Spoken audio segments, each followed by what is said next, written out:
Nikolai Ovshinnikov and I went together to Moscow. Both of us were to study marine science at the same school. There were 20 of our guys in one carriage, and almost the whole way we sang. Amazing power in a peon. Even people who previously did not know each other, they bring together. Relationships become simpler and more cordial. Sadness dissipates. When the train rolled up to the platform of the Moscow station, we said goodbye to our fellow travelers as old friends. Nikolai and I lived not far from each other in Moscow. He on the corner of Arbat Square, IS, at Nikitsky Gate. Therefore, having agreed with the guys about tomorrow's meeting at the commandant of the city, together with Nikolai squeezed into the car of the 5th number of the streetcar and rode away to Arbat Square with its still cobblestone then sidewalk. In the morning, we went to the Kamovnikesky District Komsomol Committee. When they began to talk about our trek around Scandinavia, the people in the room filled to capacity. For 2 hours, we talked and answered countless questions, and it was not just a conversation, a story about entertaining, but a real report of Komsomol members to their organization. Such a custom later became an inviolable rule. I think it is certainly useful in all respects to observe such rules and in the present time. Komsomolets should always feel his responsibility for the organization entrusted to him. "Well done, guys. You did not fail," said to us the secretary of the district committee. "Everything that you told us today is very interesting. It's about the campaign, about everything you saw, about the attitude of Norwegian workers, about their life, about your sea service should be told to union and non-union youth. We will use your vacation with good use. We will send it to the Komsomol organizations of the district." And so almost every day we appeared together or apart in various Komsomol organizations, told about the fleet affairs mainly, of course, about the first foreign campaign of the Red Fleet ships. One day Nikolai came running to me. "Volodka, have you heard? They broadcast on the radio, there's a flood in Leningrad." What do we do? We went to the commandant's office to deregister and took the first train to Leningrad. We came to the officer on duty at the Moscow commandant's office, handed over our documents and asked to leave. "Why are you leaving so early? You can still walk around for a week." "There's a flood in Leningrad. That's why we're in a hurry." "Are you two conspiring or what? 12 sailors have been here before you, and they're all rushing to the flood. You sailors are a cooperative, friendly people. Get your papers. Take these notes. They say that the railroad commandant will send you by the first train." Thanking them, they left. We quickly got by streetcar to Smolenskaya Square, from which the Kamovnikesky District Committee was a short walk away. We explained the reason for our departure. Having received approval and a wish of success in maritime affairs, we ran home to get our things and went to the station. We arrived in Leningrad when the big water had already gone. We took a streetcar along Nevsky and didn't recognize the avenue. All the wooden end sidewalk, which Leningraders were so proud of, was completely washed away. Only single hexagonal checkers stick out somewhere. On Moskaya Street, as well as on other streets, the sidewalk is gone, but there is plenty of mud. In the streets near some houses, fire engines pump water out of cellars. On the houses of Nevsky, the flood left its marks at a height of more than a meter, and in the areas adjacent to the Neva, especially on Vasilievsky Island, and even higher. On the right bank of the Neva, near the bridge of Lieutenant Schmidt, a barge was thrown ashore by the flood. Cellars, many stores and warehouses were flooded. In some places where the water made great mischief, numerous groups of workers, students, Red Army and Red Fleet men worked. On the embankment of Vasilievsky Island, in some places, the cobblestone sidewalk was washed away. With excitement, we approached the front entrance of a huge building with a tower for observing the luminaries and a signal mast. Is there something ahead of us? How will things go? Trying to cope with anxious thoughts, we enter the Temple of Marine Science. We went to the school duty officer, reported properly, handed in our orders. Messenger, carry the arrived cadets in the transition company for sanitary treatment. In the company on duty led to a dormitory with beautiful iron beds. Make yourselves comfortable. Take the free bunks for now. When the whole course will be gathered, settle down by platoon. In half an hour in the battery room you will get new uniforms, which you will put in the wardroom, and soap and other small things, as well as books, you will hide in the offices. Is that clear? I'm not sure what a cubicle is. They're study tables with beveled tops. Understand? Let's go. In the bedroom, we each chose a bed. Nikolai and I were next to each other, peering in across two bunks. In the preparatory room, we slept on bunks stuffed with shavings, at best with straw. Here we had real hair mattresses, bunks with spring nets. If you lie down in a cradle, you don't want to get up. Each bunk has a stool with a white canvas shirt. Why do we need shirts when we wear stripes? We'll see. In due time, we received all the equipment, placed it as the duty officer indicated to us. Besides us in the company room were about 30 newcomers. Most of them arrived on Komsomol vouchers, passed competitive exams. Some of the guys from Leningrad and suburbs applied directly to the school. They also passed competitive exams. The new recruits, who had not yet undergone formation training, looked like the usual angular and slow-moving recruits. In the smoking room, a kind of company club, went questions. Who is from where? Our brother, of course, trumped up the naval vocabulary. A foreign campaign gave out a mountain of stories and tall tales. Teregin turned out to be an unrivaled master here, too. Even we admired him. Friendly laughter was his well-deserved reward. When the signal for lunch sounded, we formed two lines. We walked along the corridor, on the walls of which hung wooden carved images of strange animals, then wide, light, past the huge, beautiful paintings of sea battles. It's so interesting. You can't take your eyes off it. You keep in line. You will still have time to look at the paintings. Mie comes the voice of the duty officer. The corridor is long and long. As we found out later, it was called an art gallery. From the corridor we entered a magnificent hall with large windows, massive chandeliers hanging from the ceiling, with walls decorated with marine heraldry, with a beautiful parquet floor, with choirs placed along the entrance wall. At the end of the hall in the left corner stood a sailing brig with its masts almost touching the ceiling. It was astonishing.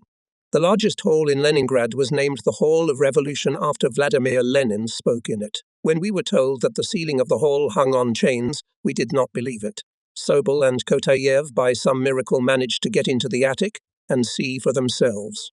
Yes, although it is incredible, but the ceiling hangs on chains. Long dining tables were arranged in the hall. Besides us, who were the last to arrive, there were cadets of other courses standing at the tables. The command followed, sit down. No sooner had we finished our first meal than we were served cutlets with fragrant buckwheat porridge. Even in the preparatory school, where the food was good, we had never had cutlets. Stunning. On the tables, bread bowls, gorchichi-tesa. All day long our amazement was unending. The evening inspection is done. Bedtime. I found a big sheet under the pillow. I guessed it was a duvet cover. We'd never known duvet covers before.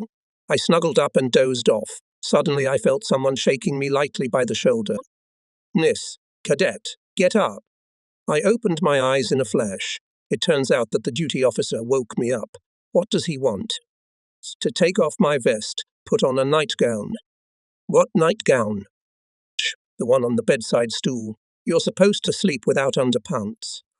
I put on the shirt. It was cut from top to bottom, buttoned up, and the length was up to my knees. It was strange, unusual to be dressed like that, but by morning we were all convinced of its convenience and hygiene. We loved our preparatory school with a devoted youthful love, and it was sad to part with it, with father dear to our heart. That's why we treated everything we met in the new school pickily, with some jealous feeling. But we had a lot of impressions, and all in favour of the new one. I liked it, liked the school by all accounts, and its history turned out to be wonderful. It started from the first Russian navigational school, created by Peter and formerly located in Moscow in the Sakharev Tower. All those enrolled in the first course moved in. Most of them were Preparelevites. They became the initiators in all affairs, in all educational and party and Komsomol work. Junior command staff in the companies were appointed from senior courses. The foreman of our company was Baturin, who graduated from the school in 1925. Strict and exacting, he quickly took everyone in hand. Some cadets were even afraid of his menacing look and shout. Our platoon commander was a good-natured looking, but in fact also quite tough cadet Oxman. We were assigned to classes, preserving the collectives that had been formed in preparatory training. Naturally, it was a great joy for us. Thus, in each class the corps were cadets who had graduated from the preparatory school, participants of the Komsomolets trip. The main subjects in the first year were political training, higher mathematics, theoretical mechanics, astronomy, navigation, ship design, and naval history. To check our mathematical preparation, On the one hand and on the other, to restore our knowledge in secondary mathematics, 2 weeks too forced us to solve the trickiest problems in algebra, geometry, and especially in trigonometry. We had to work hard. We were given a lot of problems and not enough time to solve them. We were taught to work at the same pace as navigators, artillerymen, and minesweepers. Time passed. Gradually, we became more confidently oriented in the labyrinth of marine sciences. We were drawn into the necessary rhythm of work. In the first course, it was necessary to get general maritime training, good training in higher mathematics, political disciplines, to get an idea of the basics of navigation and astronomy. In training, a lot of attention was paid to sports, mainly swimming, boxing, fencing, and gymnastics. Some sciences were given to many with great difficulty, especially higher mathematics, and if we comprehended it, we owed it to such wonderful teachers as R.A. Kolodetsky, who presented us his subject so enthusiastically, so beautifully, that we were engaged in classes with excitement until bedtime.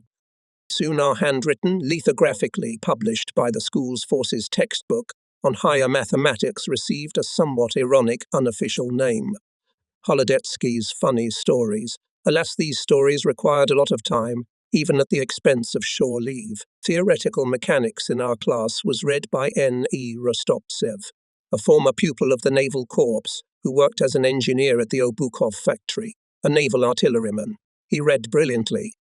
It was impossible not to know thermomechanics from him. By his own, immediately. At the class, compiled tasks based on everyday examples of mechanics and building structures. He skillfully ignited in us an interest in his science. I was infected with theoretical mechanics. It was given to me easily, much easier than Heavenly or the same merry stories Kolodetsky. Les Goronsky stood out among the teachers, not only as an excellent mathematician, but also as a very interesting person. No one took offense at his jokes and sometimes even ridicule. Everyone knew how sincerely he wanted to give the cadets as much necessary knowledge as possible, how unselfish his work was and how sacred was his loyalty to his goddess, mathematics. Many people came to him for advice and help. There was no refusal to anyone. This man with disheveled hair and a chalky suit had the talent of a great storyteller, poetic soul, was full of goodwill, although inexorably strict in his requirements and assessments of knowledge of cadets. The Office of Naval History was located between the museum of the school and the Hall of Revolution. We soon fell in love with this subject too. We tried to get answers to many questions that worried us in the lectures of the teacher, who could surprisingly quickly find contact with the young audience. Since the naval school was located on Vasilievsky Island, it became somewhat difficult to maintain our old ties with the Komsomol members of the Central District and new ones with the working youth of the Vasilievsky District had not yet been established. The Komsomol Bureau of the school decided to attach all Komsomol members of the first year to the Komsomol organizations of factories and plants and to oblige them to take the most active part in all their work. As a rule, our Komsomol members were included in the bureaus of production teams, so the connection with shipbuilding plants, textile, confectionery, tobacco, and other factories was established. Our choirmaster Sasha Sagatyev at the factory named after Vera Slutskaya helped the factory amateur performance, led the choir circle. I was attached to the candy and chocolate factory named after Concordia Samoylova. The decision to attach the Komsomol members of our course to the factory Komsomol organizations was very wise. Communicating with young workers, we acquired a certain hardening, and this is the main thing. Now, when leaving the shore, the cadets hurried not to the dances, but to the new working collectives. We, to Sings, to the drama club, to the editorial board of the Wall newspaper, to the string orchestra. Close contacts with Leningrad boys and girls were established. In a few months, the school began to become famous among the working youth, and that's when the idea was born, to organize an evening of interlocking with the Komsomol members of the city of Lenin. We formed a committee. There were 10 of us in it. The evening was planned to be held in the Revolution Hall. Instead of dancing, we decided to organize games, to attract guys from the Institute of Physical Education, in the adjacent company room to arrange attractions with prizes, to open their stalls of everyday life, where everyone could get answers to all the questions related to human relations in everyday life. We decided to invite amateur art groups, choirs, orchestras of all factories and plants with which we had contact. The evening promised to be unusual. Chiefs of the school, students of the Academy of Arts proposed before the beginning of the evening to launch an airplane loaded with cheerful leaflet slogans, excerpts from the verses of famous poets. As it travelled, the airplane was to scatter the leaflets. At the entrance to the hall in its full width, they planned to hang a slogan. "Today everyone is on you and everyone knows each other."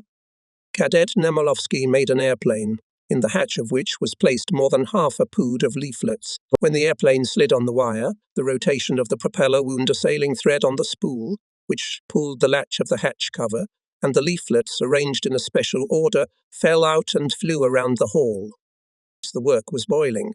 There were plenty of people willing to take part in organizing and holding the evening. Everyone considered it an honor to bring some benefit to such a good cause. Suggestions were pouring in from all sides. The last days worked tirelessly. At last everything was ready. The hall was moderately decorated with signal flags and looked solemn. In the company room adjacent to the hall there were rides, prizes, and stalls of everyday life. All the stewards of the evening who were to meet the guests were diligently ironing their navy cleche, flanelles, and uniforms. The plaques of their belts had long ago shone with a mirror-like luster. And so the long-awaited day came. We were extremely nervous, though everyone tried to hide it, but the head gave out all. At the appointed hour, we opened the doors of the hall. Entering guests were greeted by a huge poster. "Today everyone is on you and everyone knows each other." This immediately created an atmosphere of spontaneity. Approving cheers were heard. In a few minutes, the hall was filled with young people, cadets of the school. A light buzz rose to the choirs, usually arising in anticipation of the spectacle and the abundance of already received impressions. Suddenly, as is the plan, the light goes out in the hall. Kettler's voice, the loudspeaker, is heard in the darkness. "Everyone, all members of the Komsomol, today everyone is on you and everyone knows each other." At the last words, the three of us, Nemilovsky, Kettler and I, forcefully pushed the airplane hanging on the wire, illuminated by a spotlight on the choir. There is applause in the hall. Our airplane rolls down quite merrily, and WEUCE. Oh horror! The hatch does not open, the wire sags threateningly, and the airplane, having flown almost over the heads of the audience, hangs helplessly at the lowest point of the sagging wire. There is a cheerful murmur in the hall. We in despair hastily scatter the remaining leaflet slogans from the choirs, and Kettler, not confused, loudly reads through a megaphone their content. This is met with cheerful laughter. Someone from the audience reached the hatch cover on the airplane, and from there a multi-kilogram pile of leaflets fell on everyone's heads. The lights are on. There is deafening laughter in the hall. You can hear the shouts. "Brothers, let's help the aircraft designers. Hand out leaflets." From shame, we were ready to fall into Tartarus. When the airplane suddenly began to stumble back to the choir, there was no end to the fun and jokes. The incident with the airplane cheered up all the guests in one way or another. The noise orchestra of the school appeared on the bandstand. The orchestrators were dressed as corsairs of the sailing fleet era and armed with rattling equipment. Pots, horns, trays, squeakers whistling at different voices. A double bass consisting only of a front deck and stretched hemp rope. Here the audience was absolutely delighted. Laughter and jubilation was caused by the mere appearance on the stage of the ballet Miracle couple. She, a senior cadet Barbarian, a huge man with the face of Ali Baba and angel's curls. He, a second-year cadet Bazyunov, half the height, not at all brilliant physique. When this pair with imperturbable frozen faces began to make choreographic pass, in the hall began an incredible laughter. The performance made a sensation. Only after that we had a little relief from the heart, and we realized that the evening was still successful. Games in the hall alternated with amateur performances on the stage. Everyone felt at ease. In their own environment, everyone was having fun.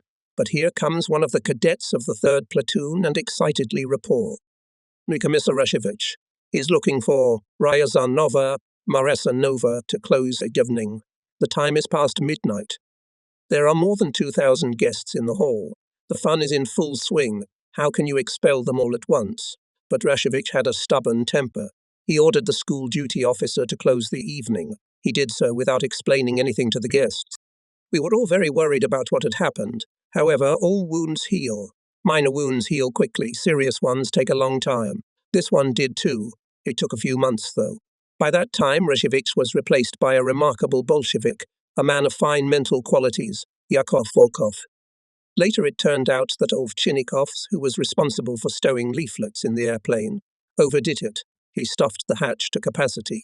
Under the excessive weight of the hatch latch jammed, and the force of the propeller was not enough to overcome the many kilograms of pressure. Nikolai's sincere repentance could not fix anything. The days of study stretched in succession, bringing joys and sorrows. We were already confidently dealing with integrals and differentials. Kolodetsky was pleased with us, but to maintain the proper mathematical tone he gave us more and more difficult problems. Some clearly excelled in the art of solving mathematical puzzles and gave this hobby even evening hours. Others, especially those who were attached to factories where female staff predominated, suddenly discovered a talent for singing or drama and often spent their evenings in the factory clubs. I had to divide my love between the sweetest factory named after Concordia Samoilova and the wall newspaper of the school, in the editorial board of which, as well as in the preparatory school, I was a member performing a party assignment. And then there is a passion for navigating. Shanae Sakellari, the navigational god, initiated us into the mysteries of navigational sciences. A man who has not mastered navigation, neglecting the lotiaya, not owning all the methods of ship navigation, can never become a real, highly cultured, educated naval commander. A. Sakellari insinuated us. I will say more. Subject in ship navigation, and navigation is dangerous at sea. Dangerous for oncoming ships, for the ship on which he is serving, for the fleet gunner, torpedo operator, minor watch commander, not to mention the chief mate and commander of the ship, without knowledge of navigational business will not be able to solve any combat task at sea, will not be able to achieve combat success. After Sakellari's lectures, the auditorium and corridors were buzzing. They made a strong impression. Hot debates were going on, not only about what was so simple, bright and deep in content taught to us, but also about the very essence of the commander's duty, about the qualification of the commander, about its daily check at sea. From the very first lecture of Sakellari, we listened to everything that related to the navigational business with the greatest attention, eagerly absorbing the laws, requirements, subtleties of the science, the importance of which was revealed to us. We mastered the navigational methods of determining the ship's position at sea quite easily, although compass corrections applied with the wrong sign, and especially declinations, which had to be taken from the sea chart, often led to curiosities. But the main difficulties began when we had to use charts and logs, which were published by the British Admiralty. Naturally, all inscriptions and text in them were in English. This alone made it very difficult for us to use them. Especially annoying were conditional and abbreviated designations.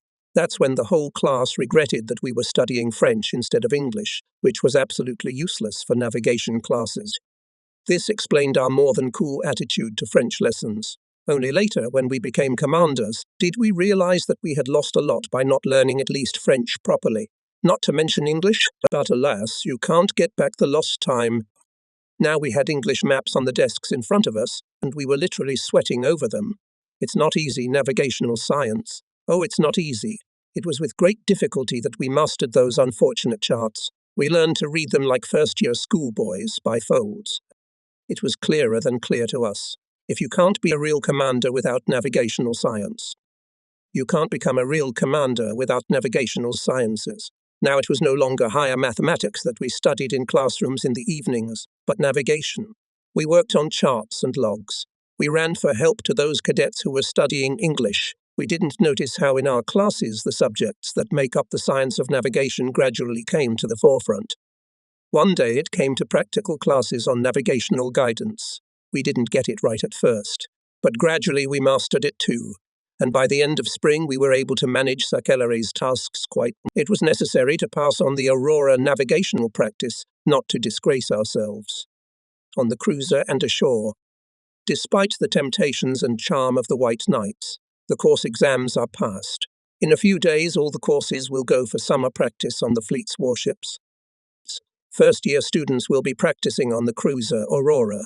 During the foreign campaign in 1924, we on the dinghy Komsomolets have been on board of the cruiser more than once, but to get on the ship itself, at least on the upper deck, happiness did not fall out.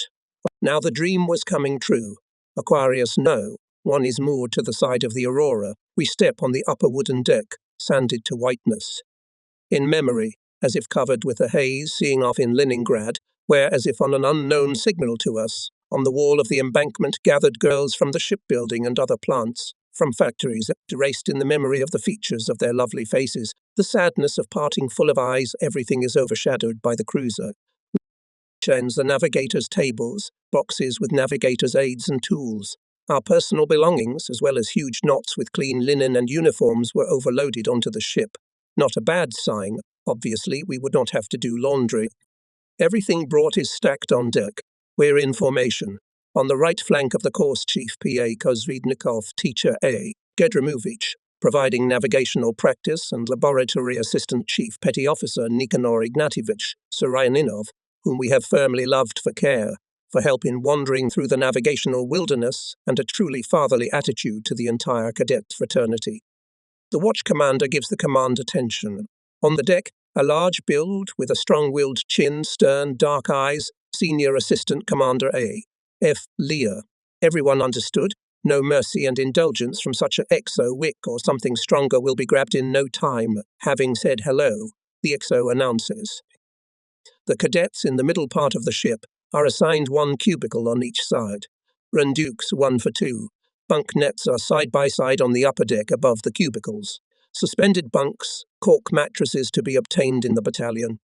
All cadets will be assigned places and responsibilities for combat, emergency and fire alarms. You'll serve on an equal footing with the cruiser's crew. I'd like the course director to come to my quarters. Immediately, as if waiting for the XO to finish speaking, the cruiser commander L.A. Polenov appeared on the upper deck. Taut, austere, with a slightly freckled face and a keen, almost eagle-eyed look of grey, as if a little faded eyes, he immediately came to our liking. He wore a tunic and a well-tailored navy cloak.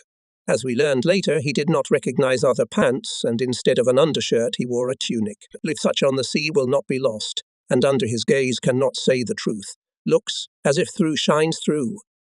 I am glad to welcome the cadets of my native school on board the cruiser. The service will not be easy. Work with diligence. As future commanders, be an example in everything. I hope that we will be satisfied with each other. After our arrival on the cruiser, it became clearly crowded. Cubicles, lockers, everything was designed for the staff, and we, in addition, came in overstaffed. In addition to the half bank, we were given charge of the entire starboard side of the upper deck, all the starboard davits with lifting devices, the outer side of the ship's hull and superstructure, as well as the most sacred place on the upper deck, the bunks under which the wardroom and crew quarters are located. Besides, we had to supervise the cabins where the cadets lived and the artillery gun. In a word, except for the lower rooms, machinery and boilers, almost half of the ship had to be tended by the hands of marine students, as the ship's witters called us. The first cleaning showed that an unspoken competition had begun between the crew and us. We had to prove our suitability for sea service by our labor, to prove that we were not shoddy and any work we could do. As in the preparatory school, here on the Aurora, we liked to amuse our souls with song. After dinner, we would gather on the tank, and a song and a dance would arise by itself. If we would sing a dance, Kosmip and Polenishko would come out into the circle. It's a sight to behold. Their legs were walking on their own. Both to the choir and the dancers, as a rule, were joined by the crew's redcoats. Gradually the choir expanded and friendship with the crew became closer and closer. The song is especially good on the roadstead in the pre-dusk hours. The sea is like a mirror. The air does not even rub the pennant braids. That's when it is so sung. So often under the guidance of the school laboratory assistants, bosuns, Gritsyuk and Vasiliev were training in rowing and sailing. The chief petty officers, great masters of their craft, spared neither their own nor the cadets' strength, spent hours driving us around so that, as Gritsyuk put it, everything was just right, so that the sea was sizzling under the oars. Tomorrow is scheduled for a dinghy drill and a run. The whole crew will participate. We will have to compete with the Commodores, each of whom is almost of guard's height, and with the stokers who are not offended by the strength. It's going to be a tough job. Jimmy got up before wake-up. Once again, before launching, they checked the dinghies. And Karin, a senior teacher of marine science at the school, went as the chief on the barge, on which the rowers were the tallest guys of the first platoon. On our rowing boat, the chief was appointed Gritsyuk, foreman helmsman, Volkov, rowing Karateyev, Penshugin, Tank, Yukhanov, and me. The other 10 men were also from our class. Well, eagles do not hit the dirt, calls us Gritsyuk, rowing slowly. rowing to make up the oars bend, fall off as we were taught, almost lying on our backs. Watch the oars are like wings. Now it's all about the strength and cleanliness of the stroke. The boat is running smoothly. The water is talking under the bow. We row harmoniously, strongly, smoothly, beautifully round the stern of the cruiser, on the youth of which stands, armed with binoculars, Commander Polenov. He looks attentively, says something to the XO. The latter takes a megaphone, and we hear from the mouth of Lear himself. On the 11th, good rowing. Gritsuk is pleased. Our faces shine. We entered the rhythm, and from the commander's praise boat ran even faster. More cheerfully and cheerfully rumbled the sea-water cut by the stem. The run under the oars ended in an exciting sporting struggle. Karin's barkaz was the first. We, having taken out the boat of the commander's, went with him for a long time AR to oar, but at the finish we lagged behind by 2 meters. The rest of the cadets' dinghais did not go further than the 6th place. It was a victory. In the eyes of the crew we gained respect as rowers. The stokers' and radio operators' quarters, despite the overcrowding, were not compacted. But in other living quarters, especially in cadets' cabins, there were as many people as in an anthill of. They slept on the lockers, on suspended bunks in 2 tiers, on the deck, leaving a barely noticeable path for passage along the sides. And still they could not fit in. We settled wherever and however we could. Our invariable trio of Ichnikov, Perigin and I settled down in the command staff corridor. In these conditions it was extremely difficult to find a working shift coming on watch at night, and yet the service was carried out properly. Everyone was searched for. Every day in the morning and evening the command was given out. All hands to hoist rowing boats. The crew and cadets rushed to the upper deck and lined up on the sides. Nurtiajud your hands. Lear commanded in a loud voice in a megaphone, walking along the longitudinal bridge connecting the middle superstructure of the ship with the aft one. Go, Thally! We stomped diligently across the deck. There were no mechanical means of lifting cargo on the ship. Even the anchor, the spire raised out of the water, was manually, by lines set vertically and fastened to the outer side of the cruiser. The multi-ton steamboat, much heavier than the anchor, was also lifted by line, by hand. The boat was beautiful, with a bright, light copper pipe, but we did not like to lift it. This exercise required great physical strength. On the cruiser, we not only familiarized ourselves with the artillery installations, took part in the maintenance of the guns, but also trained as gunners on the Krylov device.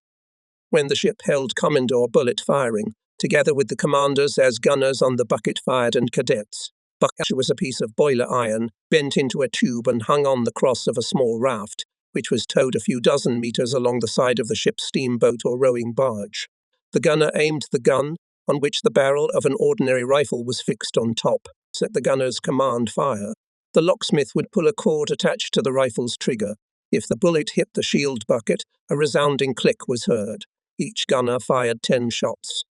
Before the first firing, we only talked about them.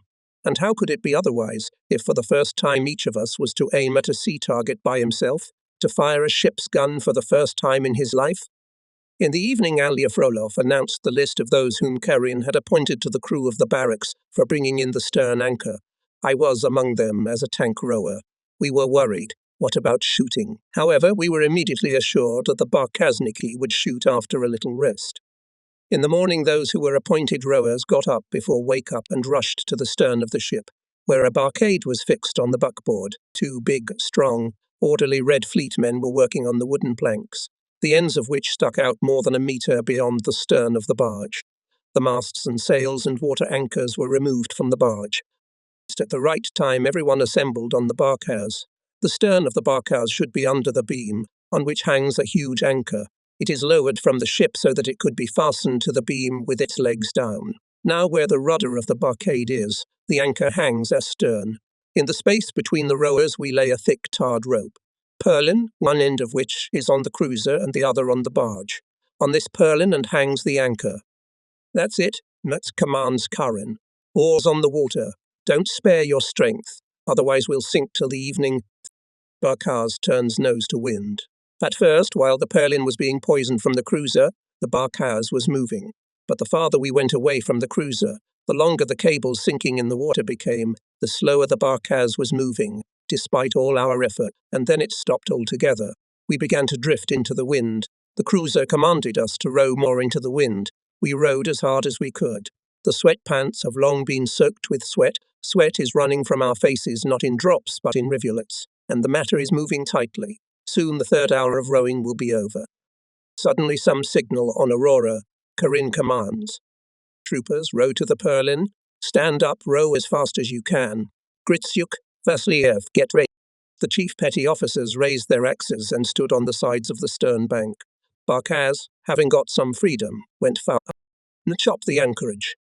Juk and Vasiliev cut the anchorage with a precise blow of their axes like a razor, and the anchor finally plunged into the water.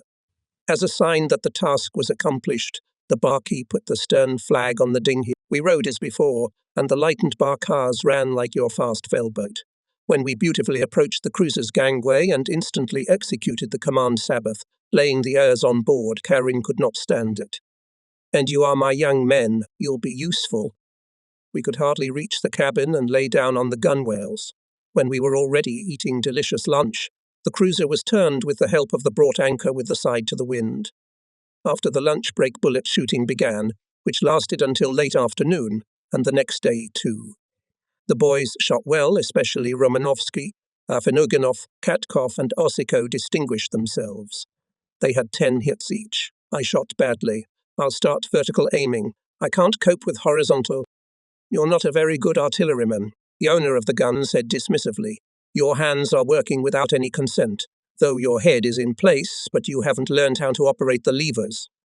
It's a shame, but it's a fact. I couldn't get it to point in 2 planes at once. Bad luck to Korolev, Kibinsky, Gromov, Hotiev, all of us, grief counsellors, were the subject of jokes and pranks.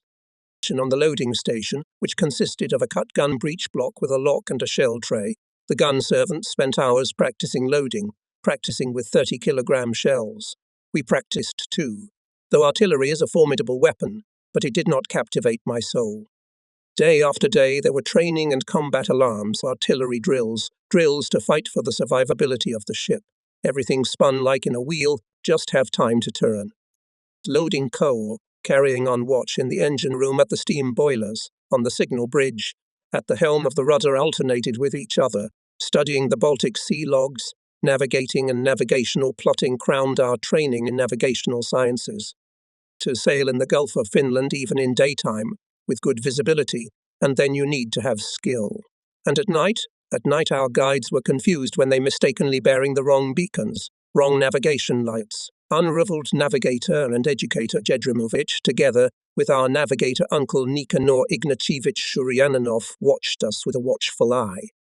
It should be emphasized once again that in our upbringing, in our knowledge of marine disciplines, a great role was played by the laboratory technicians, headmasters, former sailors of the Tsarist fleet, excellent masters of their craft, excellent specialists and educators. We owed our knowledge of marine sciences, artillery, torpedoes, mines and navigational disciplines to them, who spared no time and effort for the good of the native fleet, for the education of commanders of high naval qualification.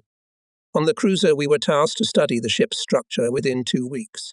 General data, armament, basic ship elements taught us senior watch commander, and sinkability systems, compartments, holds, all sorts of bottoms and pumps, numerous systems of pipelines of steam heating, fresh and overboard water.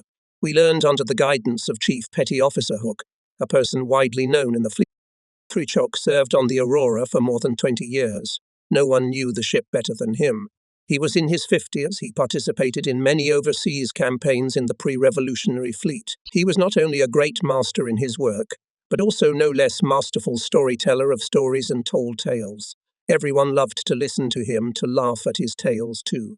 The most mischievous Red Fleet men obeyed him unconditionally.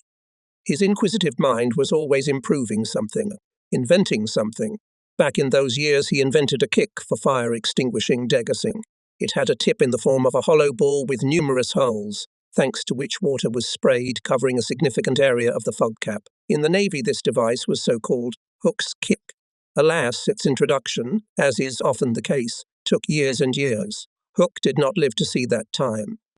The science under the guidance of this interesting man we passed richly, and his instructions remained in our memory for all. Everyone, from the commander to any sailor, must know his business completely, It is clear, but to know his house ship to the screws. Not everyone understands how it will be useful in battle. And of course, every commander, from small to big, in this matter must show an example. How often I remembered Hook's lessons during the war. Excellent knowledge of his ship, perfect training in the fight for its survivability were among the combat qualities that helped the crews to literally save their ships, to repair in battle such damage that seemed unthinkable to fix. At the end of the summer, we were going to sail abroad again, on the last year's route around Scandinavia with a visit to Gothenburg, and on the way back to Bergen. For us cadets, to this campaign the main task is navigational practice and keeping watch on the move, both at the upper posts and in the engine room, as well as at the steam boilers. At the school we received new equipment, nautical charts, and other navigational aids and tools necessary for the campaign. Bankovsky, who was in charge of the whole economy and finances of the school, usually could not ask for a penny, but here, equipping us for a foreign voyage, he was generous. I, as the editor of the Wall newspaper Storm, received a fairly decent amount of money, on which we, together with one of the artists of the editorial board, Michael Romanoff, bought paper and coloured ink, and most importantly, Michael somewhere got a large set of honey watercolour paints. With such armament and with artistic talents, Obukov, Solovyov, Romanoff and Bryandinsky could hope that the paper would have a proper appearance. The chief of the course promised to help us make slogans and greetings in Swedish. Obukov gravitated to easel painting, beautifully painted watercolours, sea, ships. Solovyov, in his own style, made original vignettes, headpieces. Romanov tended to graphics. Bryandinsky drew excellent caricatures. Afinogenov and Sergei Rabinovich were avid war correspondents, could type with one finger on a typewriter and confidently bring it to an absolutely unusable state. We were given strict orders. Blood from the nose, but the newspaper 3 meters in size, attractive, interesting, such that no one, including the guests of the Swedes, did not pass by, must be ready in time for the arrival in Gothenburg. Usually the editorial board of the cruiser newspaper, which was joined by the Wall newspaper fraternity of our school, worked in the former ship's church, or rather in the altar of the church, a room with an area of 1.5 meters by 4, separated from the communal cubicle by massive sliding screens of mahogany. To top it all off, 2 large diameter exhaust ventilation pipes ran through the former altar. With the screens closed, the temperature in the room was almost like a steam bath. Though we worked naked from the waist down, the sweat was pouring off us. The ship had already passed Gotland, and the editorial board was relieved from all watches. We worked tirelessly and only came out of our room when we needed it or to eat, or even to get a little fresh air. In Tsoundens, it was past midnight. In the morning we should be on the approach to the port of Gothenburg. Only at 3 a.m. we finished the paper. It is all painted with ink. Drawings and headings are made by the famous honey watercolours, so thick that each letter is palpable with a finger. In what we were, we went to bed under the tables, on which lay our brainchild covered with old newspapers. In the incredible stuffiness, all wet with sweat, I woke up. Strange, I couldn't hear the ship breathing. The turbodynamo was working only 1, so the cruiser is already at anchor in Gothenburg. So we overslept. The newspaper was not hung out. Above my head, on the tables where the newspaper is lying, some rustling, I jumped up anxiously. Everything on the tables was in place, but the rustling was even more audible, and it was under the old newspapers. I pick up one of them, and, oh horror, an untold number of large cockroaches are literally gnawing away at our honey-coloured paint.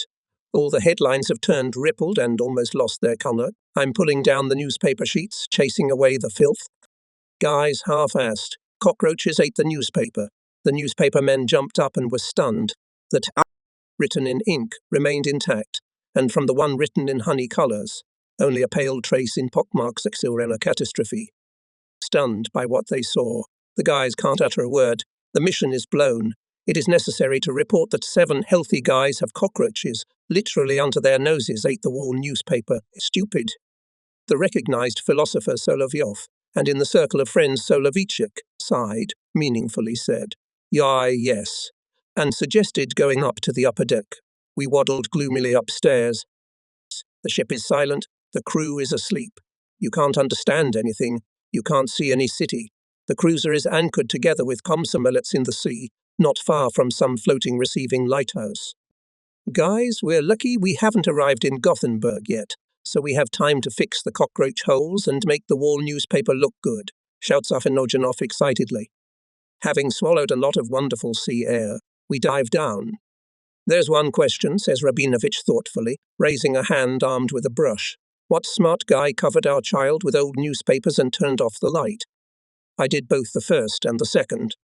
Volodka, and the editor, Sergei laments. You have to know cockroach behavior. Darkness is the best time for their robbery. Stop. Ubukov intervenes.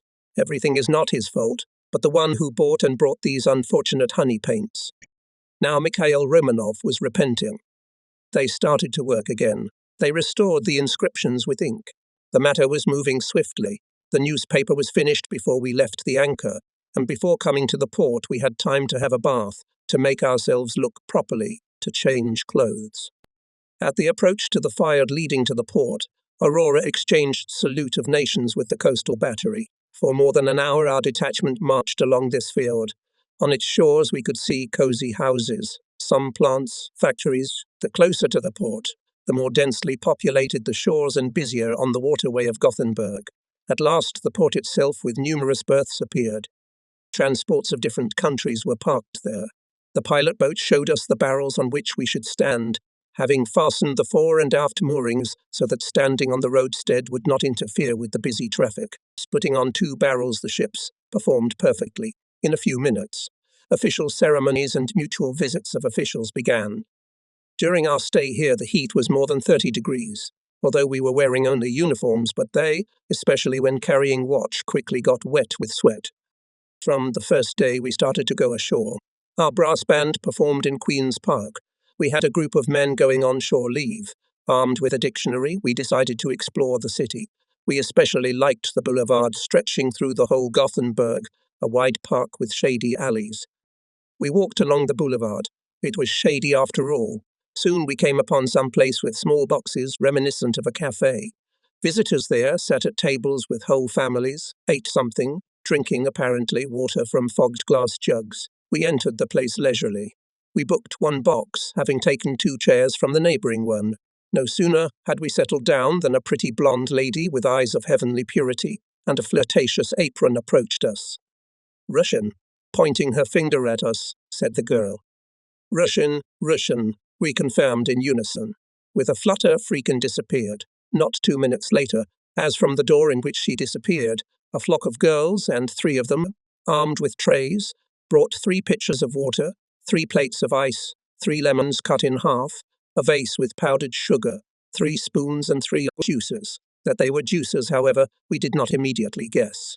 Peregin, as always, helped us.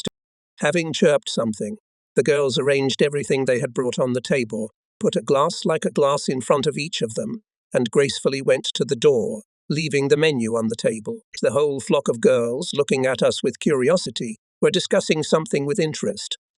Having drained, not hurriedly, with due solidity and taste, a glass of life-giving, cool, sweet and sour moisture, we decided that it was time to leave. The same blue-eyed lady came to our table and put a note with numbers in front of Peregin, considering him the eldest in our company. Vladimir took some coins out of his purse and paid.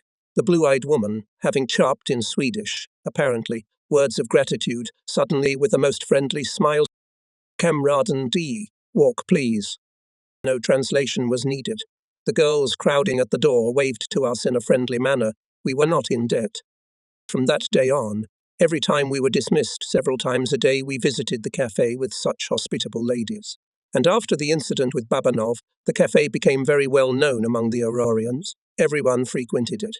Our company had established such friendly relations with the staff that whenever we came, the box in which we had sat the first time was still waiting for us with 6 chairs leaning against the table. Such attention was touching. But I'm getting ahead of myself. What happened to Babanov?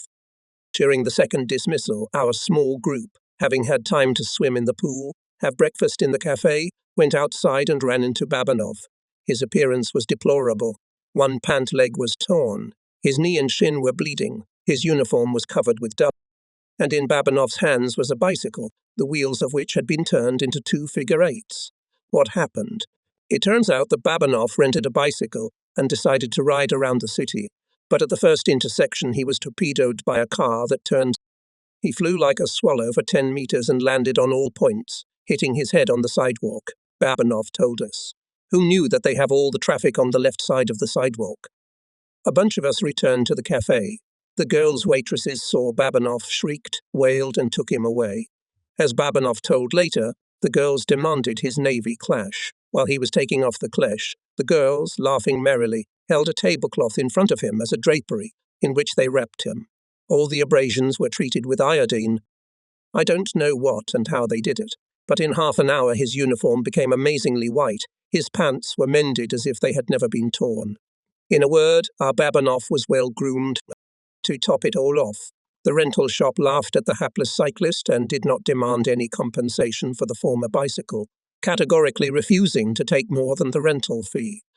Before leaving Gothenburg, we went to our favorite cafe, to our subscribed box to say goodbye. Paying for our treats, we explained as best we could to the lovely ladies that our ships were leaving. We presented them with bouquets of flowers. The faces of the girls became sad, and dewdrops appeared on their eyelashes. Leaving Gothenburg, the squadron went along the Norwegian coast outside territorial waters, but a few miles from the coastline to give the cadets navigational practice. The cadets' navigational tables were located near the aft superstructure of the cruiser. The table was an office with a raised lid, covered from the weather by a small dodger. Inside the table was an electric lamp with a movable metal rotating hood, allowing to reduce the light source to a small slit. This is not the navigator's cabin with its conveniences, and not the table of the watch commander on the bridge, protected by canopies and windbreaker. The cadet navigator's table was blown through, soaked through. In bad weather, it was possible to keep watch only in special polyester clothes. We did not realize then that we were taught and trained in the most difficult conditions to give the necessary Navy hardening. Only the one who will endure, who will not cower, can become a real Navy commander. Indeed, after the summer practice, we were missing someone in our ranks. Probably it's for the best.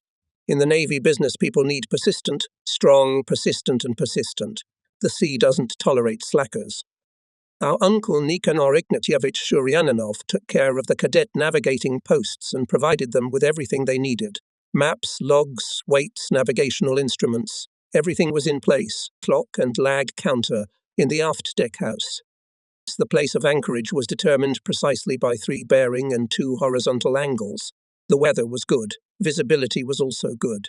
All capes, lighthouses, navigation marks were visible without binoculars. Skagerrak and Kattegat Straits have a good navigational situation, so the place of the ship here can always be determined quite accurately.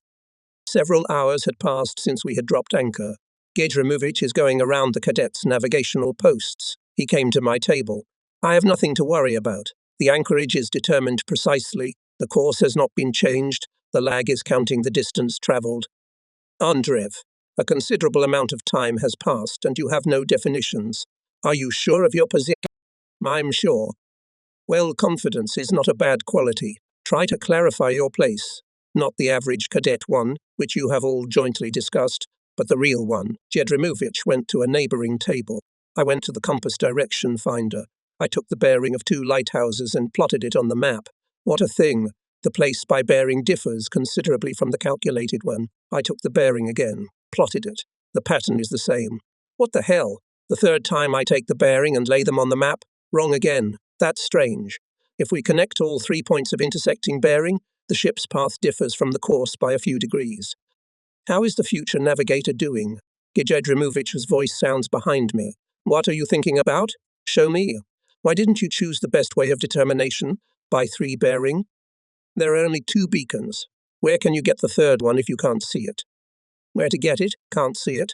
I assure you, you can get it, but you have to be clever. I think, and I'm convinced, that I have no wit. Seeing that our conversation has gone on long, the guys from the neighbouring tables came over. Still haven't figured out what can be used as a 3rd landmark. I don't know. I doubt it. If you put your mind to it, you'll find not one, but several landmarks.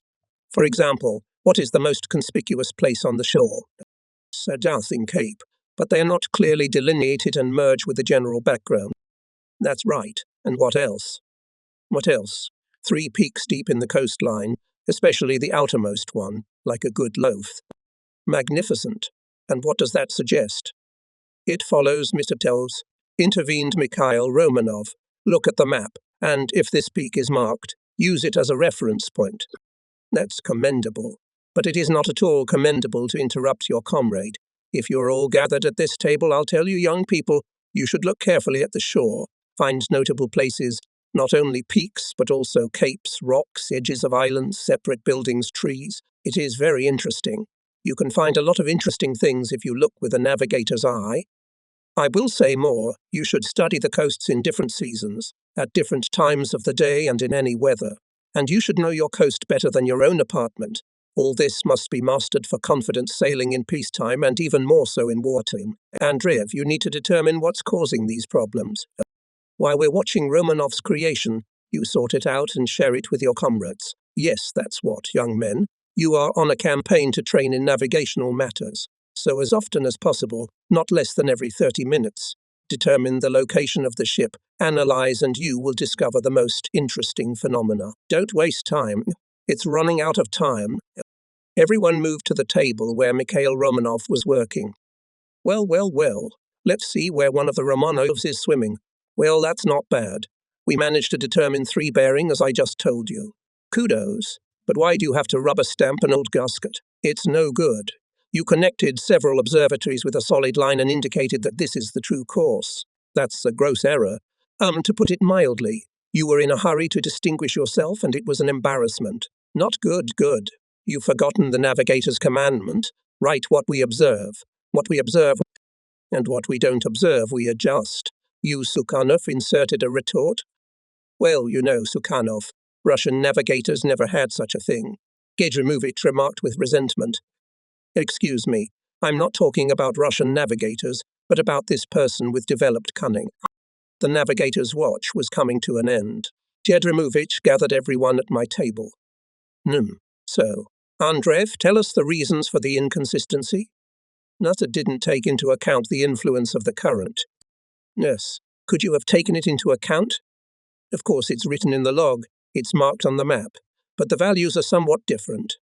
It's possible that the drift is also influenced by meteorological conditions. Not possible, but exactly influenced. That is why every commander, and especially the navigator, must carefully analyze all the factors affecting the ship in different weather conditions. So, for example, the speed of the ship's turn, the diameter of the circulation, which is very important to take into account when sailing on the reckoning, change not only depending on the position of the rudder, the speed of the course, but also on the wind. Who will master such subtleties? To him, and sailing in the fog at night is not terrible. Please remember that. Now you can change shifts. The machines are working diligently. While the weather is not capricious, our group is moving further and further north of the Atlantic Ocean. On the cruiser, every day, some kind of exercise, day or night. It's the farther north, the shorter and lighter the nights get. That's why it's easier to navigate on deck than inside the ship, where with the portholes closed, there's no light. Try in this pitch darkness to fight for the survivability of the ship, to put supports, shields, switch steam, water lines, repair damage, restore power supply. Try to put a band-aid on a breach or repair damage to an underwater part at least a few feet below the waterline, when it is almost impossible to stand on the deck. Here you need great physical strength, absolute coherence of actions of several dozens of people, the ability to stay on your feet on the deck going away from under your feet or worse, when the usual support for your feet suddenly rises obliquely at an angle of almost 40 degrees. We were taught to try. We were forced to try. We are Komsomol members. We could not but learn. We acquired skill, ability, everything that is called combat prowess. It was more than enough. Everything was done mainly by bred steam, i.e. by hand. At that time on the cruiser, telephone communication was extremely limited. From the bridge, communication was done mainly by intercom. The most flexible and stable communication was by dispatch with verbal or written orders. For 4 hours at a time, the messenger had to run up and down the gangways. Even during the anchorage in Gothenburg, having come from leave in the most excellent spirits, I learned from the watch commander that the day after tomorrow I was to be a messenger. He would not let himself off the hook, and he would not let the messenger off the hook at all. Just when I reported on the fulfillment of an order, he would again sigh, "Messenger, you'd fly to the call as fast as you could." And so the whole watch, Destinations the farther we go to the north, the less often we meet navigational signs on the shore and ships in the sea. 4 o'clock in the morning. Again, navigational watch, i.e. practice in navigational laying. From the previous shift of cadets, the place was taken by the number. Half an hour later, a lighthouse appeared in the visibility. We plunged one of the peaks marked on the map, a cape with a name. The place appeared to be suitable. We analysed the log in English. Congratulations to the future navigators on a great morning and weather. Well, let's see your creations, said Gedrimovich, reappeared near the navigators' tables. We've been on duty for an hour. We haven't managed to create anything yet, answered Kukanov. An hour is a long time, and a military navigator's time is very long. You can do a lot of things in an hour. Besides, time is a treacherous thing. It will run away and you can't catch up, so you should feel it keenly and spend it thriftily. The guards that stood in front of us said that Gedrimovich spent almost the whole watch with them. Now he's come to us. When does he sleep and rest? Kozlovsky whispers to you, Kozlovsky, are very interested in rest. I'll tell you in confidence one navigator's saying, sleep half-eyed at sea, rest on shore. In my opinion, the wisest rule of behavior for true navigators. By the way, what is this cape we see on the starboard side? Who can tell us how to recognize it? We have already identified it, Mavone replied. How did you do it? Every time we made a bearing, we took the fourth bearing, bearing an unknown cape. 3 such determinations, and everything became clear. Here is this cape. Hirvonen showed the meter on the map. Excellent, I praise your inquisitiveness. That's exactly what we should do. I'm sure you'll be a navigator worthy of the fleet. Sasha Hirvonen really became a navigator later, and to his honor, an excellent navigator. It was not in vain that Gedrimovich's keen eye recognized him. I can't deny I'm beginning to like you. The navigational art of the Russian Navy will pass into good young hands. I ask everyone to use the method used by Hirvonen as often as possible, because further on we will go, if I may say so, quite remote places. Many capes and even bays have no names on the maps. Besides, discoveries are always pleasant to the one. Competition is not a competition, but there was some healthy excitement in the discovery of the unidentified. What Gedrimovich taught was useful to many in the sea life, especially those who served in the Pacific Fleet. Being there, the flagship navigator of the unit, I remembered with special gratitude the golden words of the old navigator and his excellent school, his passionate enthusiasm for his profession, and a great desire to pass on to the younger generation all the wealth of accumulated experience. We reached the Lofoten Islands. As in 1924, we saw that the sun did not want to go beyond the horizon. Instead of heading north, the ships began to sail in alternating courses almost in a circle. Why would they do that? Then the squadron headed north again. A short time later, Gedrimovich appeared. He looked at the nearest navigator's table and sadly remarked, "What a shame. How did I miss such an interesting thing? Tell me, Klevensky, why you have so many variable courses on your chart, and at what time of day these courses were made." Lenya thought about it. It happened when the sun was almost at the horizon. Each tack was 5 to 8 minutes, and on each tack on the bow bridge they were bearing the sun. That's just superb. It's nice to know you're observant. Question: why was all this done? Why were the ships doing this sort of a quadrille? We're all wondering, but we're not in a hurry to answer. We don't want to get into trouble. See, in my opinion, the navigator's dance was necessary to determine the compass correction. Hirvonen said with some uncertainty. Navigational dance, well done, Hirvonen. Once again, I am convinced that you should be a navigator, and perhaps a good one. It is a pity that I was not warned, and you and I did not determine the compass correction we are working with. Gedrimovich gave us a detailed account of all possible ways of determining compass corrections in sailing. Soon the expression navigator's dance became common. I don't know how it is now, but before the 60s I heard such a term in the fleet. The weather favoured us and displeased us. Sailing in a storm on the Komsomolets is not pleasant at all, and on the Aurora, where everything is subordinated to the weapon, and everything else is extremely compressed and cramped, it is very bad. One bad weather day, Frolov announces. Andrei, from 0 to 4, you're on watch in the stoker's room. It seems to be your favourite watch, he teased. Indeed. I love machines. Watch at the machines I carry with pleasure. In the boiler room to the cadet boiler, we're all 4 appointed. The ship is rocking thoroughly. Roll more than 15 degrees. It is difficult to stand on the deck at the boilers. The foreman of the watch looked us over carefully, left 3 of us at the boiler and sent me, as the weakest, to shive at coal from the suspended coal pit in the lower one.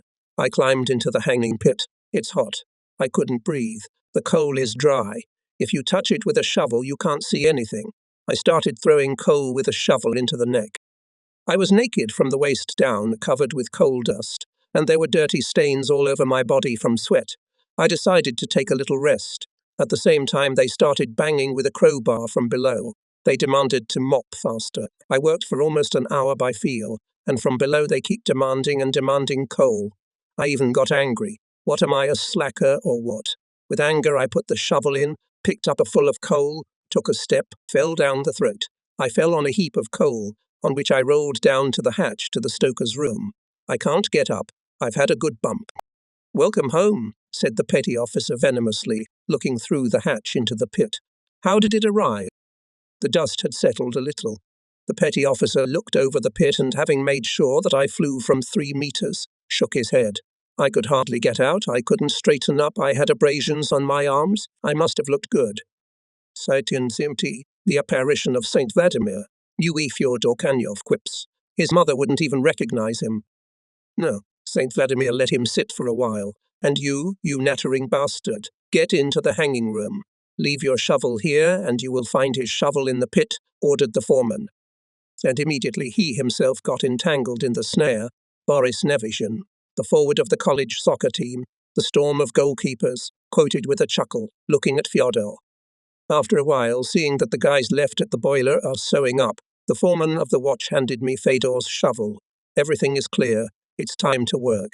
The stoker's room is cramped. It's not komsomolets. Boilers along the diametrical plane. So when you take a shovel of coal to throw into the furnace, don't yawn, or you'll hit the hot door. If you swing to the other side, you will fly away from the furnace. One torment. Gradually, we managed to adapt. It seems that the training on the komsomolets was not in vain. We were desperately exhausted during the watch. We got incredibly dirty in coal dust. We could hardly wash ourselves in the bathhouse. The only joy was that we washed with fresh water. This advantage was used on the cruiser only by the engine crew. Once in the engine room, I, as a newbie, was sent to keep watch in the corridor shaft. The matter is simple.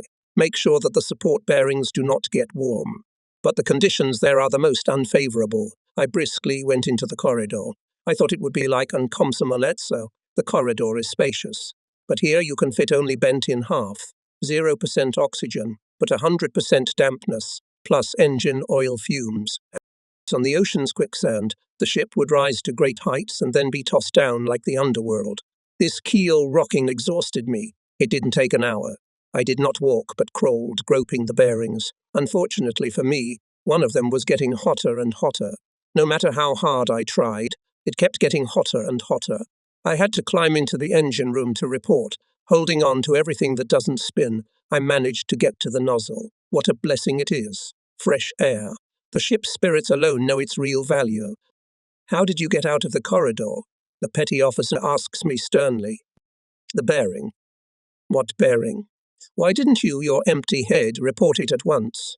Vanya, cop to the corridor and take this jellyfish with you and tell him the rules of behavior in special circumstances. The most annoying thing was that I was a jellyfish. You can take it all, but you can't take jellyfish. If it gets out to the guys, I'll be dead. So did the foreman wash you? Get in quickly? Show me the bearing. Unceremoniously pushing me lower back, shouted the watch bilge officer. Like a cat, in 2 jumps. Otherwise we may be late. We have reached the unfortunate bearing, and we can't touch it. With lightning speed, Ivan unscrewed the copper tubes that supplied water for cooling. With a piece of rag on a wire as a rough, cleaned them and the top cover of the bearing. Ivan's hands are like a magician's. You can't keep an eye on them. We let in more water for cooling. We feel the bearing. It is not getting hotter. It seems to be even colder. In about 12 to 15 minutes, Ivan touched the bearing again. That's all right. If we had been a little late, we would have been in trouble. You'd get a lip and Seriosha, the petty officer, even worse. Wow, that's what real sailors do. Whether you get seasick or not, it's a matter of cars first. And you hurriedly went under the fan nozzle, forgot about the case, forgot to report about the malfunctions in the part of the machine entrusted to you. Now part of the machine, and then the whole ship. All the people will be entrusted to you. For a long time my ears were burning, and Ivan kept telling me off, teaching me the rules of sea life on a warship. It was embarrassing, words can't describe it. I do not know why, either because of the delicacy of the drivers or for some other reason, but the incident was not publicized, and I was worried about it during the whole trip. I had to carry the next watch in the same shift. Gradually I gained confidence. The unsuccessful corridor man was promoted. Look where he's gone. Up to the indicator platform.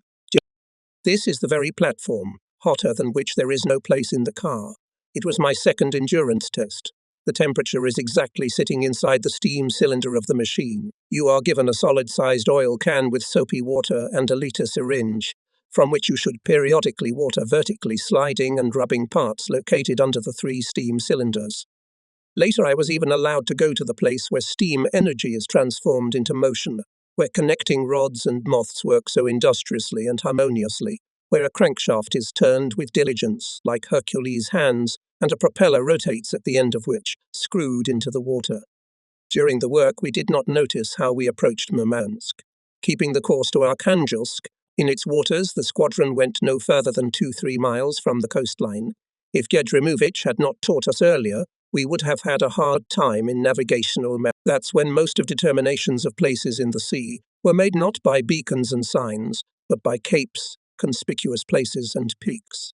The log was read to death, and the weather, as if mocking every now and then through charges, covering all the peaks from you'd have to guess them, find them. A cloud would open its cunning eye for a moment, and only you would start to distinguish something, and it would close its eyelids tightly again, lowering like eyelashes strips of fog. Gedrimovich walks and breaks us, demands that we think faster and work faster at the direction finder. He talked about something with Hervonen. He went down to the cockpit, brought from there a notebook the size of an unfolded sheet, and under the guidance of Gedrimovich began to draw something, looking at the shore, curious. It turns out that together with Gedrimovich they drew notable places on the shore, which we passed by and saw from different angles. Gedrimovich, satisfied, praised Hervonen. He was really good at it. The shore and its depth were depicted in relief. Gradually we all huddled around Hervonen's table. Well, young people, do you recognize what is depicted? We do. I will allow myself to say that what you see in Hervonen's notebook is not only curious, but also extremely useful in navigating. I told you about the strategic fairway in the Finnish skerries. So on this fairway during the war, the warships navigated exclusively on the basis of such sketches. I am deeply convinced of their usefulness. And now I ask you to make sketches while on navigator's watch. No special artistry is required here. Do it as you know how. Develop your eyesight and observation. It will be very useful for you in the sea life. In Arkhangelsk, on the occasion of the arrival of the detachment, were announced folk festivities, sports competitions, amateur art concert. We had not yet got off the ship, but already felt the atmosphere of cordiality. The feeling of joy of meeting, hospitality filled everything around. Well done, Arkhangelsk citizens, they greeted us in Russian from the bottom of their hearts. She went ashore and immediately got into the friendly embrace of Arkhangelsk Komsomol members. We found a lot of old acquaintances from last year's meeting, and then it turned out that the quietest and most modest, Gerasimov, was met by a girl who could not be called other than a northern beauty. What a thing! Arkhangelsk citizens proposed the following program. A tour of the city, 2 hours, lunch break, an hour, competitions on the water, swimming at 1,000 meters, jumping from a 10-meter tower, rowing races. Nikolai Bogdanov proposed to include in the program, and the most difficult sea sport, tug of war. Accepted. Laughingly agreed organizers. For amateurs there is town games. Half an hour after the end of the sports part, amateur art concert. That we would have to take part in rowing races. We assumed that, but to jump from a 10-meter tower and swim 1,000 meters on the river, no one expected such a thing. All hope was on Brunovitsky, Kuznetsov, Karatayev and Eagle. The competition began with diving, first with a small springboard, then with a 5-meter tower. A dozen or 2 jumpers took part, almost half-hourers. There were all sorts of things. One would enter the water like a knife, the other would plunge in such a way that one could wonder how he got out of the water alive. Each side cheered their own. The fight was almost on an equal footing. but still ours jumped better. Passion was building. And finally, the last one, a jump from 10 meters. Archangelsk guys started. They were doing well, especially one, red-haired. It was Boris Karatayev's turn.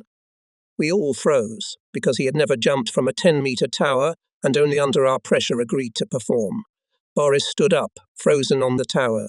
It seemed that he was preparing for the jump for too long. Finally, his figure separated from the tower and spreading out like a swallow rushed down, and then stretching out like a sword thrust into the water surface.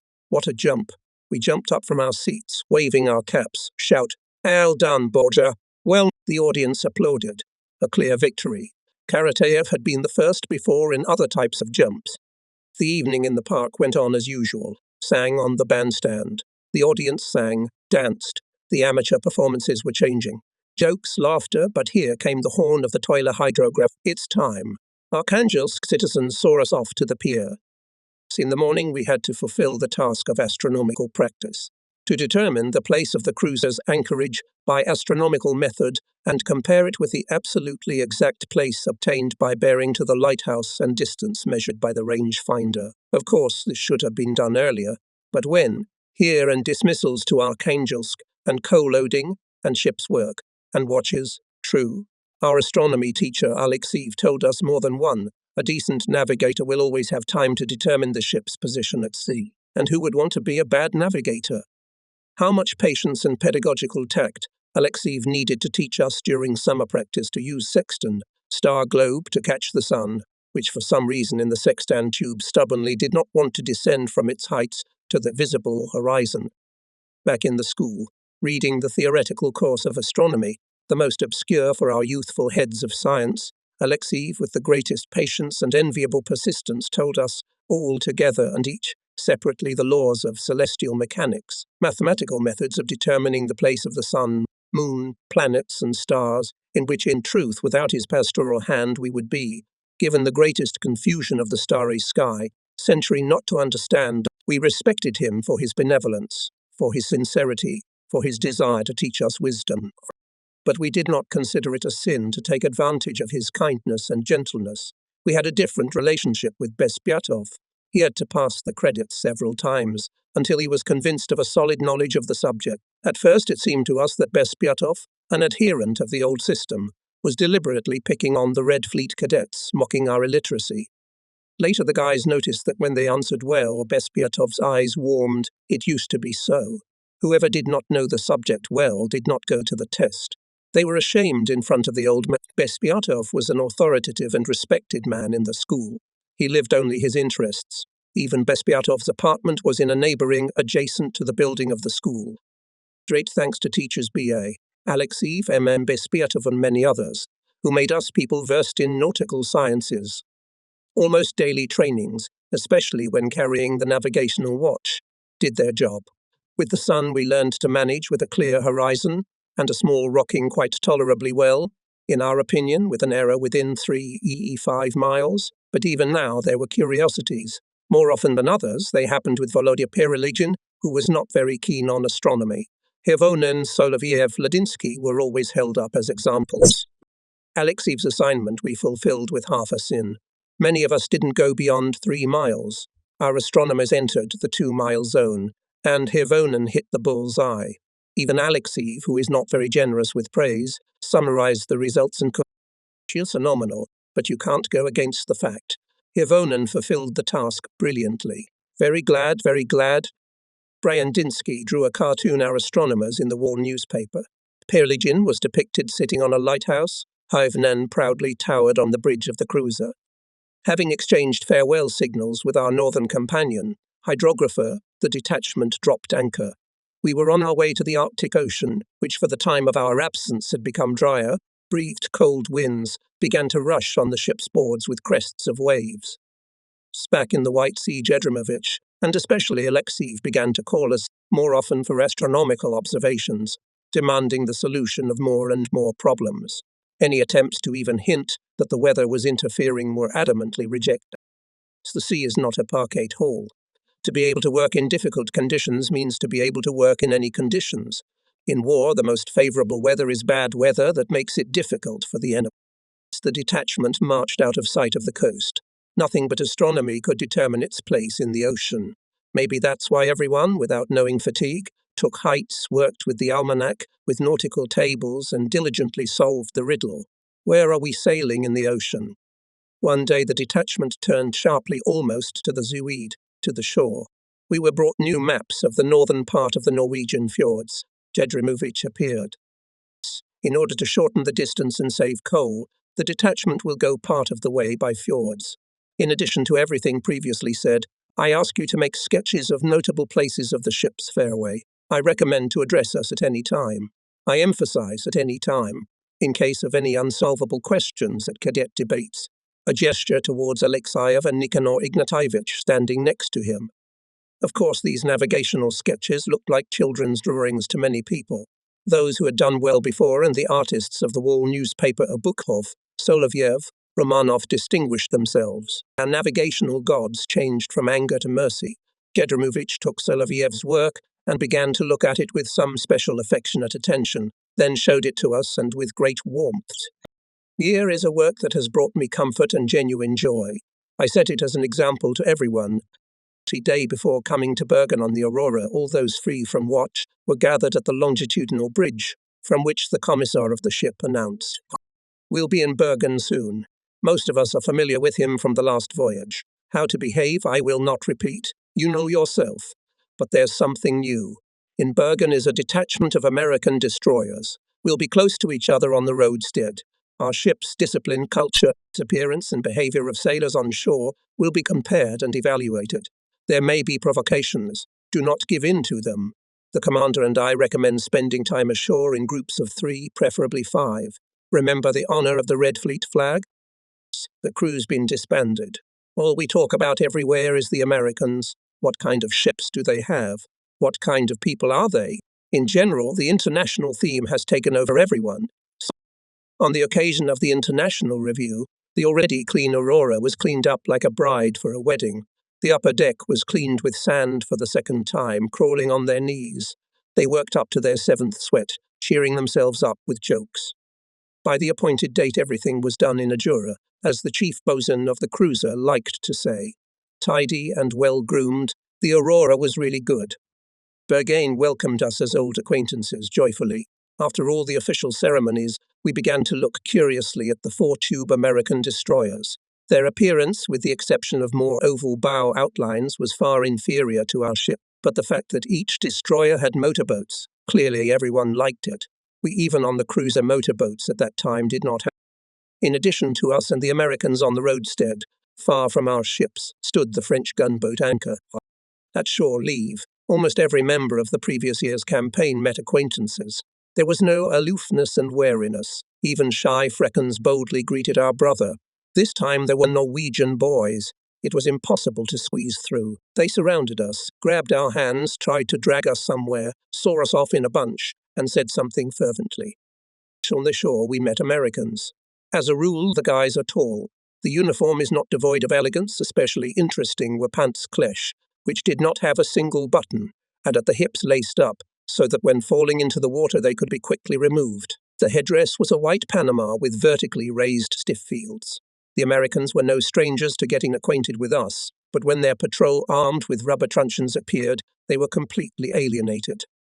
With the French, despite the prohibition of their superiors, we had the most friendly relations.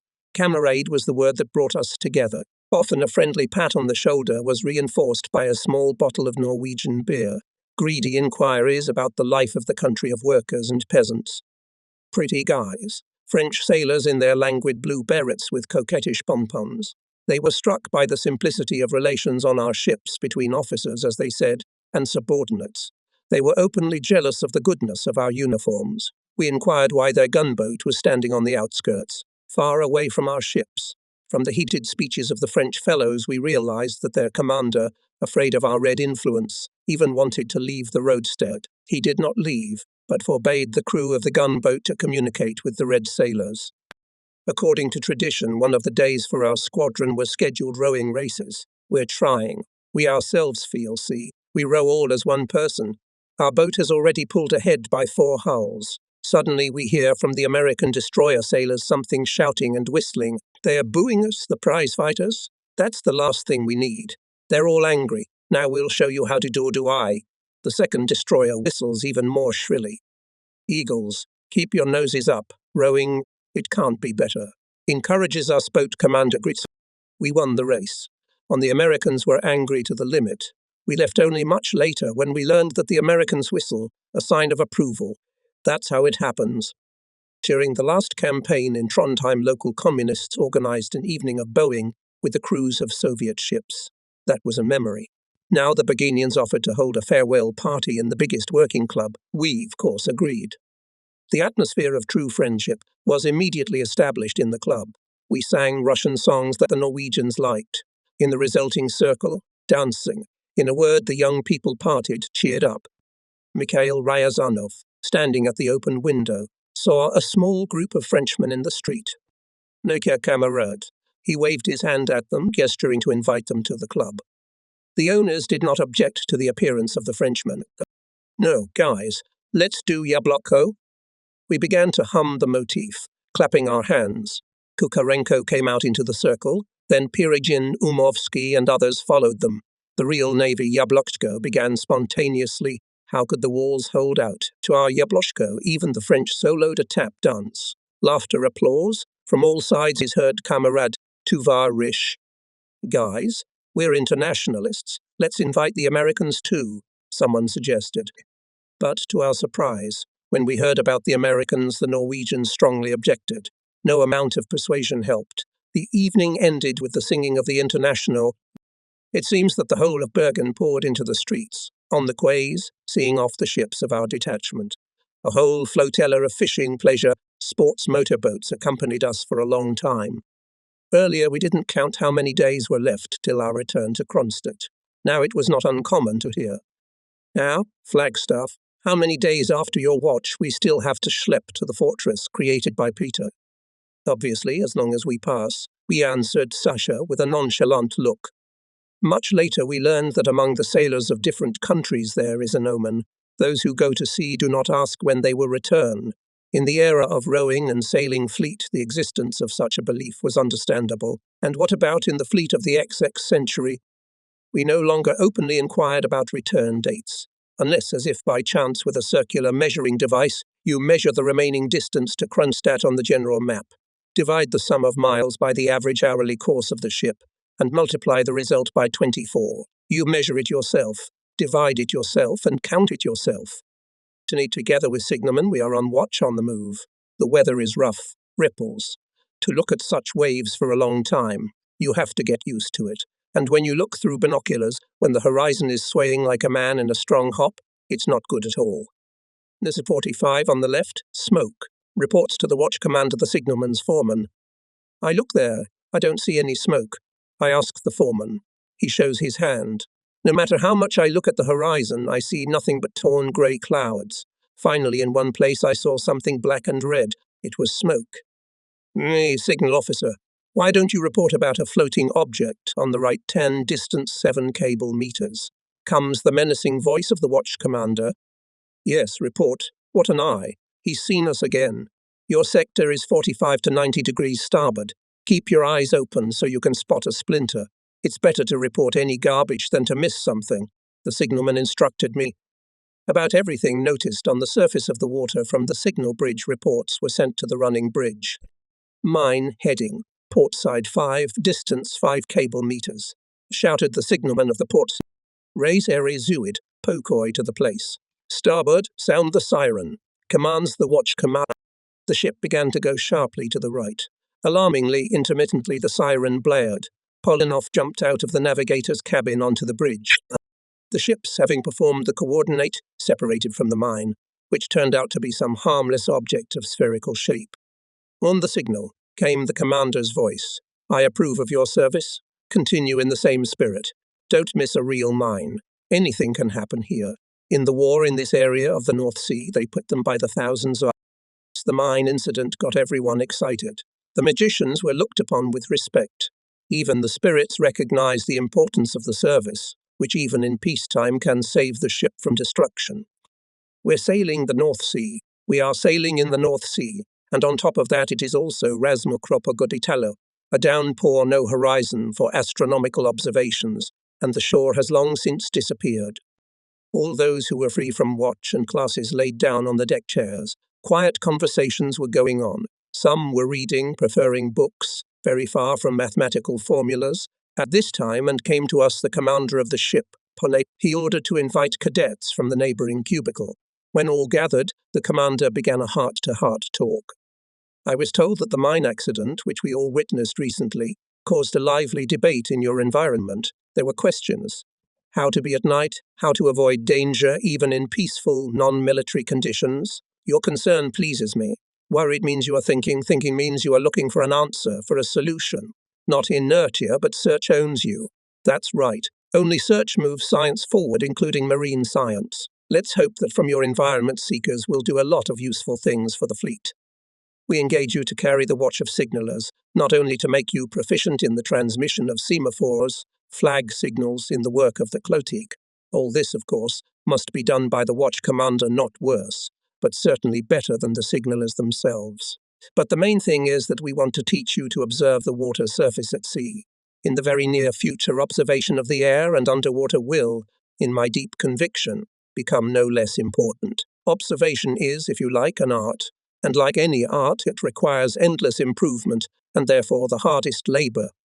On the water, one must be able to see, and see far. Even a splinter. Otherwise there can be the most serious consequences, up to the loss of life and ship. Your naval history teacher obviously told you about the sinking of 3 British cruisers by a German submarine in the last war. And it all happened because one of the watchstanders on British ships mistook the submarine's periscope for some innocuous object. Maybe even a tin can. He failed to notice that the water does not ripple, but flows around this tin can, while the empty tin can itself should be dangling in the water like a float. That's the point. The point is the subtlety of observation. Every skill takes time and practice to achieve and perfect. Make a rule for yourself. Whatever you do, always watch the sea. See, the time is not far when you, after graduating from the school, will be produced in the watch chiefs. Hurry up. Someone sighed. Don't hurry, I assure you. The remaining time will pass without you noticing. It's the main thing that I wanted to tell you before soon entering the Baltic Straits. On every ship, its commander, supervisors who are on watch, are obliged to see and hear at sea earlier and better than the persons of the surveillance service. Only under this condition it is possible to be sure that the ship is in reliable commander's hands. I recommend you to remember it firmly. I wish you success in mastering the laws of naval service. Stand at attention. The command sounded after the cruiser commander leaving for the bridge. We respected Polanov, but we were also afraid of him. In our eyes, he was the embodiment of a real commander of a warship. We absorbed everything he said without a trace and did not question it. Now, many years later, with the experience of naval service, I can confirm the fairness of the instructions of the commander of the Aurora. See, the squadron goes forward. The bad weather is behind us. The Baltic Sea met us with a ruddy morning, a light breeze. But Gedramovich and Alexiev gave us a truly astronomical and navigational marathon. Freeing us from all other affairs and duty observation was a task, and so on without end. When we went near the eastern shore of the sea, there was only one requirement. Where are we? What are we passing by? In this case, be sure to give a full characterization, not less than in the logbook. We entered the Gulf of Finland. Here the astronomical marathon finished, and the navigational one became even more difficult. Exactly. The closer to home, the more difficult. Maggie demanded from us the most detailed knowledge of the islands, lighthouses and signs, their characteristics. By heart, the description of the sea bottom with numerous banks was asked from us as if we had walked on it and seen everything. The last at Seska Island, they announce. The navigator's watch is closed. Finish, hooray. Perhaps it was a bit early to shout hooray. After all, we hadn't been graded yet. Everyone wanted to know what his results were. Only now we realized that the Magi were racing us in a marathon to finally test our knowledge in nautical sciences. Well, we'll live and see. It was not long to wait. Meanwhile, after passing Seska, the squadron has slowed down. Why would they do that? Closer to us, towards the Kopor Bay, a tugboat was pulling a large ship's shield. Much to the left, we could see the huge whirlwinds of 2 destroyers. Almost half of the crew was gathered on the cruiser's tank. All of them were watching with interest. Now they're going to fire. Met someone, apparently from the commanders. First gun flashes flashed, and then came the sound of gunfire. In a few seconds, 2 water sultans rose on either side of the shield. More flashes and the sound of gunfire. Again, same pattern. Flashes, volleys, flashes, volley. We're on the point of defeat, someone said knowingly. Sometimes the shield was not visible at all behind the water sultans. The columns of water moving a little behind the shield, then in front of it, covered it with their splashes. Here they give me a light, repeated with admiration the gunnery foreman, whose calculation included the cadet. The spectacle is exciting, but it is short, just a few minutes, and the firing stopped. For us, the event was exceptional. We saw the first artillery attack of our remarkable destroyers. Indelible for life, the impression, a wonderful end to our summer practice. Summer practice in 1925 ended with the traditional general school races on the small and eastern Kronstadt raids. We competed on boats, paddle boats, and 6-hour yawls. To the honour of the former Preparilites, a good half of the prizes remained for them. Our boat took first place. Each of us was given a token in the form of a life preserver with crossed oars, and the Roman new race under sail won the boat, on which the petty officer had the honour to be writing these lines. The prize, a breast badge in the form of a dark blue enamel shield with an applied gold 6 and cut folk, was especially beautiful. While on leave, we wore these badges of naval valour on our flannels with special pride. We did not boast, but we did not refuse to tell in what hot fights they were obtained. Listening to us, guys hummed, girls admired, and we sincerely regretted that Volodya Perilichin was not with us and would not be. That's who would have told us. We ourselves would not have made out what was and what was not. We returned from vacation to Leningrad. The school is still there. Everything is the same. But there's more cadets and more people in the school. What does that mean? It turned out that the Naval Preparatory School was disbanded. Its graduates were transferred to higher schools, including ours. Our school had been producing general officers of the watch. Each graduate could be assigned to a ship as a navigator, artilleryman, torpedoist miner, and even an auditor, simply put, an economic manager. On this basis, the whole course of training was built. Mathematical training, marine science. Marine practice. The second year, continuation of marine science, basic study of weapons in winter, in school in summer, on warships, in arsenals, with practical application of weapons. The third year, marine science, basic training in artillery and torpedo firing, state examination. In the summer as ship cadets, practice on warships in command positions, then graduation on the basis of grades of the state exam and the command of the ships for practice. Such a system, not without its logic, was in the old Navy. It remained until the early 30s. Everything began with chemistry, with its theoretical part. The teacher Abramov, a chemical engineer, read his subject masterfully, illustrating his lectures with witty examples. We respected Abramov very much, marvelled at his fluency in the material, and yet, except for Volkov, Romanovsky, Afinogenov, and Alfarov, who had enough imagination to see all these molecules, most of us, frankly speaking, chemistry was crammed. Chemistry was crammed to the point of mindlessness. If Abramov was a very demanding teacher, then Vorozekin, a famous man in the world of chemists, did not let us down at all.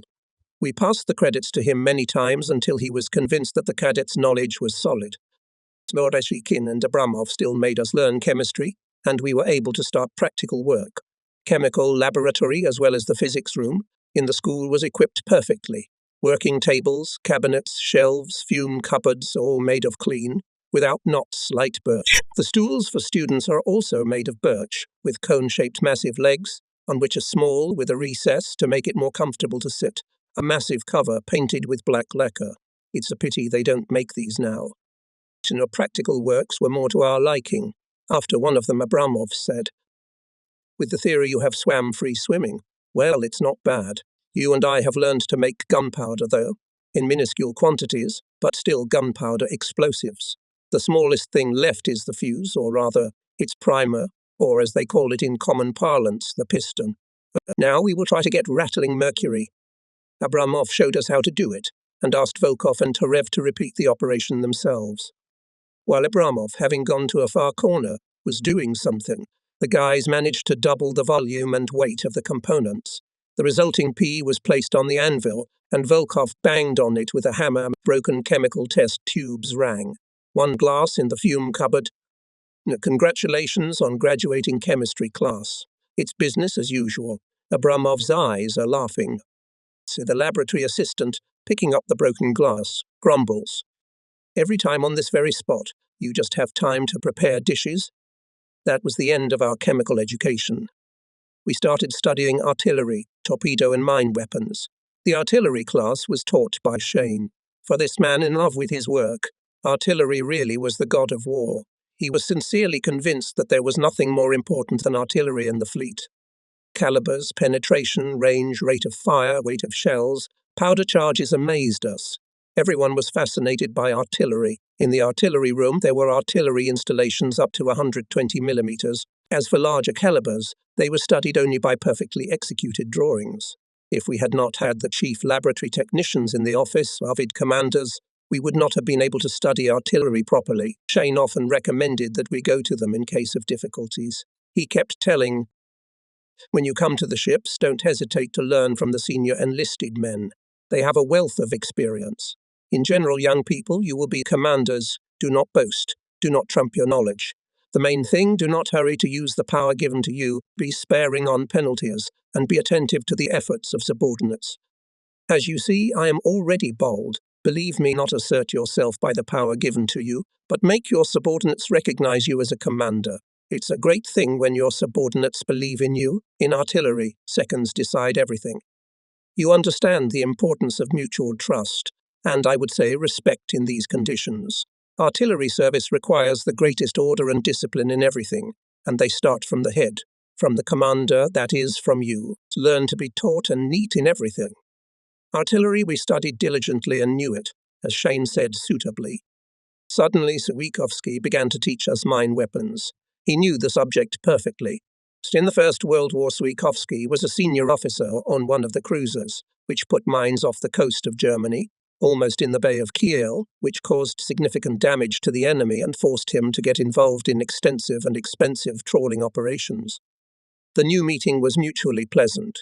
Suikovsky, seeing familiar faces, even felt sorry for them. How they have grown up? You bet. 2 years is a long time. After a short pause, Suikovsky began his first lecture like this. The Russian Navy in the development and use of mine weapons has always been ahead of other fleets. It is enough to refer to the events and experience of the past war in the Baltic.